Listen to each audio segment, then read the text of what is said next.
Pourquoi Allah subhanahu wa ta'ala n'impose pas du pourcentage pour la zakat dans le verset alors qu'il y a détaillé l'héritage? Du coup, il ne fait aucun doute qu'il faut subvenir aux besoins du pauvre en s'acquittant de la zakat. Mais que dit le Coran sur la zakat à part de s'en acquitter?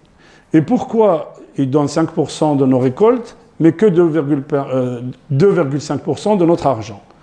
Pourquoi n'est-ce pas également 5% de notre argent que l'on doit donner? Je suis complètement perdu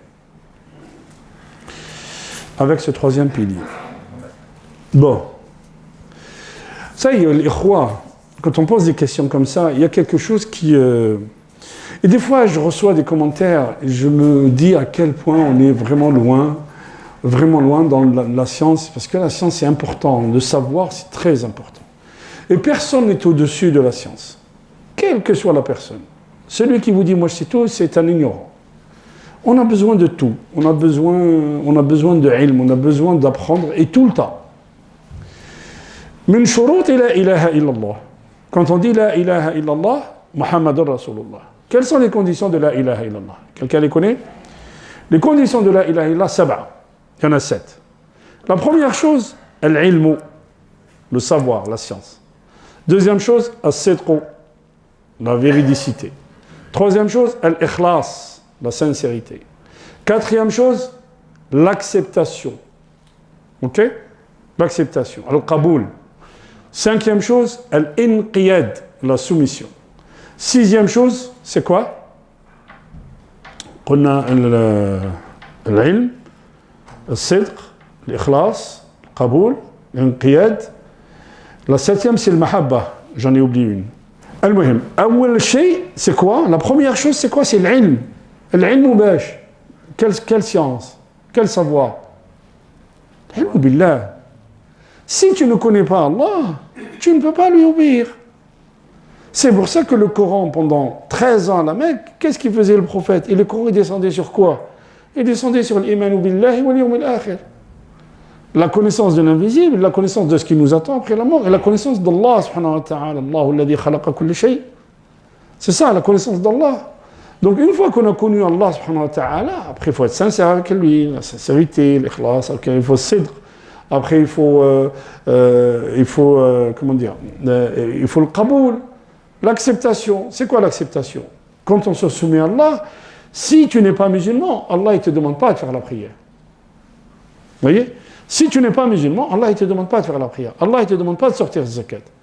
Une fois que tu as acquis l'islam, le Rasul sallallahu alayhi wa sallam, quand il a envoyé Mu'adh ibn Jabal au Yémen, qu'est-ce qu'il lui a dit? Il lui a dit, tu vas arriver dans une contrée où il y a des gens, Ahl-Kitab, tu dois leur rappeler quoi? La ilaha illallah. C'est la ilaha illallah, nul n'est digne d'être adoré à part Allah subhanahu wa ta'ala. Mais le sens est beaucoup plus profond. مفتاح الجنة صح لكن احنا الرسول صلى الله عليه وسلم وش يقول il n'a pas peur pour nous pour le shirk al-akbar. C'est-à-dire toi tu vas adorer je ne sais pas moi une vache et tu dis voilà quand tu es musulman tu vas pas le faire. Mais qu'est-ce qu'il a peur pour nous le prophète sallallahu alayhi wa sallam? Shirk al-asghar, shirk que tu ne vois pas. Quand tu fais 2 raka'at et que tu les fais avec sérénité parce qu'il y a des gens qui te regardent, fais attention. Vous voyez le frère? C'est ça en fait. Quand tu fais une sadaqa parce que les gens ils te regardent, fais attention. Quand tu... il a jakbal haram, مثلا. Il y a un argent sale qui est venu vers toi. Et tu le préfères, et tu le prends quand même. Et tu oublies qu'Allah il te voit. Ah, shirk.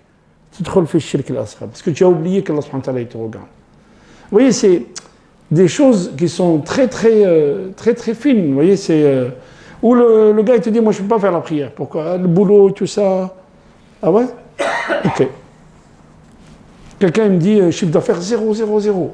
Frère, tu fais la prière? Non. Il travaille pour lui, il travaille, c'est un auto-entrepreneur, il est entrepreneur dans sa boutique. Mais quand arrive la prière, non, il arrive à la maison, il fait tout. Dohr, l'Asr, Maghreb, quand il arrive à la maison. Et après tu me dis chiffre d'affaires 0. وَأْمُرْ أَهْلَكَ بِالصَّلَاةِ وَاسْطَبِرْ عَلَيْهَا لا نسألك رزقا نحن نرزقك الرزق من الله سبحانه وتعالى يزيد فيه الحلال يزيد فيه البركة. Bon. Donc من شروط لا إله إلا الله c'est quoi? l'acceptation. Mais l'acceptation, accepter qu'Allah subhanahu wa ta'ala, c'est lui qui décrète. Allah subhanahu wa ta'ala, il nous dit وَمَا أَتَاكُمُ الرَّسُولُ فَخُذُوهُ وَمَا نَهَاكُمْ عَنْهُ فَانْتَهُوا. Qui c'est qui nous a montré la prière? C'est le prophète. Sinon, Allah, le Coran est descendu sur le prophète. Donc quand quelqu'un me dit, moi je me satisfais du Coran, oui, mais qui t'a appris à faire la prière? Qui nous a dicté les règles de zakat? C'est le prophète, sallallahu alayhi wa sallam.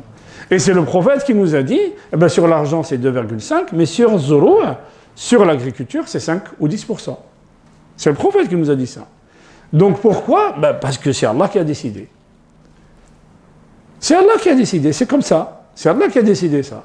Autre chose, pourquoi Allah subhanahu wa ta'ala a détaillé, a vraiment détaillé les ahkam al-mirath? Pourquoi Allah subhanahu wa ta'ala a détaillé au point près les règles sur l'héritage?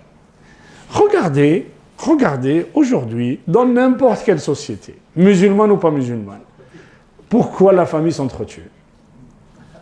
Tout ça, voilà. Mais quand tu es croyant, et que tu sais que c'est Allah qui t'a donné le 1/6, c'est Allah qui t'a donné le 1/3, tu ne tergiverses pas. Si tu as la foi. Mais shirk, vous voyez, quand j'ai vu des hajj devant moi, tu lui dis à hajj, ce que tu fais, c'est pas bien. Il dit, chez nous, c'est comme ça. Mais c'est pas chez toi, c'est Allah qui a décidé. Il dit à sa fille, il dit, attention, quand je meurs, tu prends l'héritage de ton frère. Parce que chez nous, la femme, elle ne prend pas. Je dis, Hajj, tu es allé au Hajj? Il me dit, oui. Je dis, mais tu khalif kitab Allah. Tu es en contradiction avec ce que dit Allah dans le Coran. Il dit, chez nous, c'est comme ça.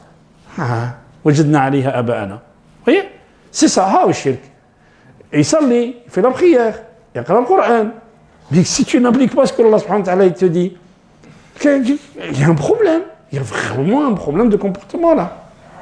Allah subhanahu wa ta'ala te dit, les rijali nasibu mimma taraka al-walidayni wal-aqrabun, les nisa'i nasib. Et comment tu différencies, toi? Ou le Rasul sallallahu alayhi wa sallam, qu'est-ce qu'il dit? L'homme, il fait un travail de quoi? Des œuvres des gens du paradis. Jusqu'à ce qu'il reste entre lui et le paradis un empan. Et qu'est-ce qu'il fait? Il est injuste dans le testament. Faites le nar. Attention. Donc c'est Allah subhanahu wa ta'ala qui a décidé que le prophète, là, il décide, il nous montre, ou le Rasul sallallahu alayhi wa sallam, innahu la yantiqu anil hawa. In huwa illa wahyun yuha. Le prophète, c'est pas des paroles de sa tête. C'est Allah subhanahu wa ta'ala qui lui dicte. Ok. Et l'héritage, c'est Allah qui l'a détaillé. Pour qu'il n'y ait pas de tergiversation. Pour qu'il n'y ait pas d'interprétation des ulama, ça, il lui dit ça. Non, non. Les règles d'héritage, Allah, il les a fixées. Et il y a une qaïda qui dit Allah subhanahu wa ta'ala, il détaille. Regardez bien. Hein, Allah subhanahu wa ta'ala, dans la législation musulmane, il détaille ce qui est immuable et globalise ce qui est changeant. Allah subhanahu wa ta'ala nous a dit wa amruhum shura baynahum. C'est ça ce qu'il nous a dit Allah subhanahu wa ta'ala. Autrement dit, ashura, c'est la consultation. Elle peut se faire d'un pays à un autre, d'une culture à une autre, d'une société à une autre. Elle est différente. Aux États-Unis, on élit le président avec les grands électeurs. En France, c'est le suffrage universel. Dans d'autres pays, c'est un système comme en Angleterre, c'est un système royaliste avec un premier ministre qui gouverne. Vous voyez? Donc, Ashura, elle est différente d'un pays à un autre. Par contre, l'héritage, Allah subhanahu wa ta'ala l'a pas touché. Allah, il a détaillé. La mère, elle touche 1/3 si le défunt n'a pas d'enfant. Elle touche 1/3, la mère, jusqu'à la fin des temps. Mais si le défunt a des enfants, la mère, elle touche 1/6. Et on commence par ça. Il n'y a pas une législation au monde qui commence par la mère. Il n'y en a pas. Cherchez, vous allez voir.